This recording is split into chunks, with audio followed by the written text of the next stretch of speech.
જય માતાજી મિત્રો, આજે આપણે આવી ગયા છીએ કુદરતી સૌંદર્યથી ભરપૂર એવું વિશાળ મંદિર જે વર્ણિધામમાં આવેલું છે, જે પાટરી ગામે છે. તમે જોઈ શકો છો, આ છે મંદિર વર્ણિધામ. અને જોઈ શકો છો, મસ્ત મજાનું એવું લોકેશન છે. અને આ છે અમારા વિનેશભાઈ. અને આ બાજુ બીજા પણ માણસો જઈ રહ્યા છે. અને આ બાજુ પણ છે મસ્ત મજાનું વર્ણિધામનું દ્રશ્ય તમે જોઈ શકો છો. અને સામે બાજુ છે જે વર્ણિધામનું મંદિર. તો ચાલો મિત્રો, હવે આપણે આગળની તરફ જઈએ અને વર્ણિધામના મંદિરના દર્શન કરીએ. તો ચાલો મિત્રો, હવે આપણે આગળની તરફ જઈએ. અને મિત્રો, મંદિરમાં પ્રવેશતા આ વિશાળ જગ્યા જોવા મળે છે. અને તમે રાતના સમય આવો તો વિવિધ રોશનીથી શણગાર્યું અદ્ભુત આ મંદિર તમને જોવાનો લાહો મળી શકે છે. અને આ વિશાળ જગ્યા સંકળાયેલું આ સ્વામિનારાયણ મંદિરને સમર્પિત આ મંદિર છે. અને મિત્રો, આ વર્ણિધામના મંદિરને મિની પહોંચા તરીકે પણ ઓળખવામાં આવે છે. અને તમે જોઈ શકો છો, જેવું પહોંચાનું મંદિર છે તેવું જ આ પણ તે જ ટાઈપનું આ વર્ણિધામનું મંદિર છે. મિત્રો, તમે મુખ્ય મંદિરના દર્શન કરવા જાઓ તે પહેલા આ નાના એવો કુંડ જોવા મળશે. અને તે કુંડની અંદર સ્વામિનારાયણ ભગવાનની મૂર્તિ છે. અત્યારે જો કે આ ફુવારા બંધ છે, પણ જો ફુવારા ચાલુ હોય તો મસ્ત મજાનું આ દ્રશ્ય જોવાનો તમે લાહો લઈ શકો છો, જે મુખ્ય મંદિરની સામેની બાજુ જ છે. આ બાજુ છે વર્ણિધામનું મંદિર. તમે જોઈ શકો છો, આ છે વર્ણિધામનું મંદિર. અને સામે બાજુ છે ફુવારા જેવું છે. અને જોઈ શકો કુદરતી સૌંદર્ય કેવું મસ્ત મજાનું મંદિર છે. અને આ છે વર્ણિધામ મંદિર.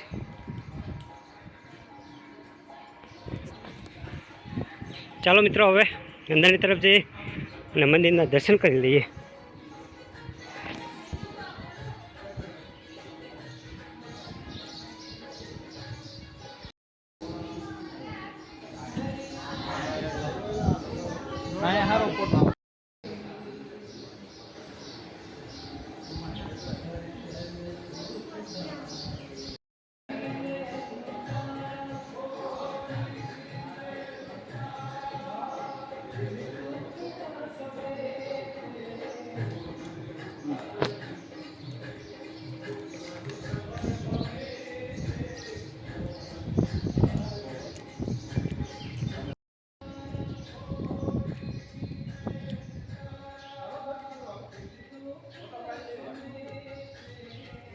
તો મિત્રો, આપણે મુખ્ય મંદિરના દર્શન કરી લીધા. અને પછી બાજુમાં જ આવેલું છે કષ્ટભજન હનુમાનજી મંદિર. તો ચાલો તે તરફ પણ જઈએ અને હું પણ તમને કષ્ટભજન હનુમાનજીના દર્શન કરાવું, જે મુખ્ય મંદિરની એકદમ બાજુમાં જ મંદિર છે. તો ચાલો મિત્રો, હવે આપણે કષ્ટભજનના પણ દર્શન કરી લઈએ.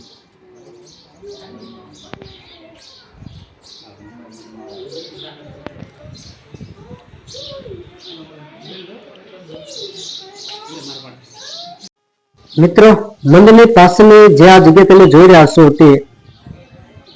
તે અલગ અલગ વિભાગની જગ્યા છે, જેવી કે ટ્રેન વિહાર, પ્રાણી પક્ષીનો નજારો, ફિશિંગ એરિયા, અલગ અલગ એક્ટિવિટી માટેની આ જગ્યા છે.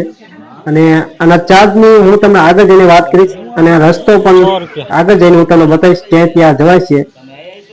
જ્યાં મંદિર આવો તે પાસેની આ જગ્યા છે, તમે જોઈ શકો છો.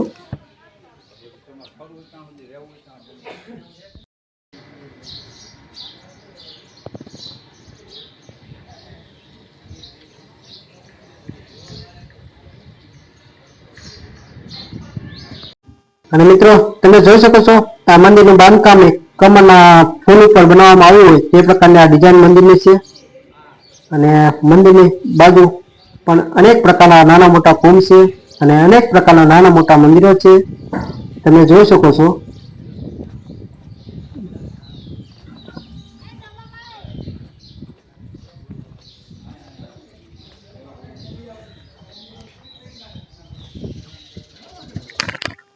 તો ચાલો મિત્રો, મુખ્ય મંદિરના દર્શન કરી લીધા, કષ્ટભજન હનુમાનના મંદિરના દર્શન કરી લીધા.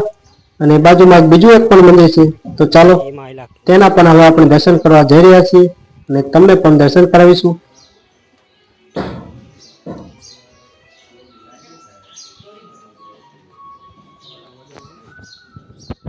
મિત્રો આ છે ઘનશ્યામ મહારાજના 12 સ્વરૂપનું મંદિર અને ભગવાન અત્યારે પારણે ઝૂલી રહ્યા છે, તમે જોઈ શકો છો અને તેના દર્શન પણ આપ કરી શકો છો. તો મિત્રો હવે આપણે અલગ અલગ મંદિરના દર્શન કરી લીધા અને હવે સમય થઈ ગયો છે ભગવાનને ભોગ ધરવા માટેનો સમય. અને ભોગ ધરવા માટે આવી રીતે ઢોલ નગારા સાથે આવતા હોય છે એનો ભોગ લઈને. તમે જોઈ શકો છો આવી કંઈક વ્યવસ્થા હોય છે ભોગ ધરાવતી વખતે.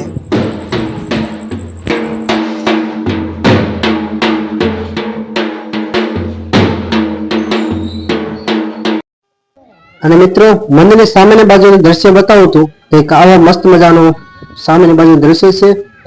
અને આ મંદિરના દર્શન કરવા માટે કોઈ ફી નથી, પણ હવે આપણે જ્યાં જઈ રહ્યા છીએ તે ચાર્જ ચૂકવીને આપણે તેનો લાભ લઈ શકીએ છીએ. એવી જગ્યા પર આપણે જઈ રહ્યા છીએ. તો ચાલો હવે ટ્રેન વિહારની એનો રેટ કેવો હોય છે અને પ્રસાદી માટેની વ્યવસ્થા કેવી છે તે તમામ હવે આપણે આગળની તરફ હવે જોઈશું. તો ચાલો મિત્રો હવે આપણે આગળની તરફ જઈએ. તો મિત્રો તમે જોઈ શકો છો સાંસ્કૃતિક પ્રદર્શનનો કંઈક ભાવ આ રીતે હોય છે, જે તમે ચૂકવીને સાંસ્કૃતિક પ્રદર્શનનો લાભ લઈ શકો છો તે માટેની વ્યવસ્થા છે અહીં. અને મિત્રો આ તરફ હોય છે ભોજન પ્રસાદી માટેની વ્યવસ્થા હોય છે, જે ચાર્જ ચૂકવીને તમે ભોજન કરી શકો છો. અને મિત્રો આ બાજુ છે મંદિરના પરિસરમાં નાના મોટા સ્ટોલ આવેલા છે અને યાત્રાઓ નાની મોટી વસ્તુની ખરીદી અહીંથી કરી જતા હોય છે.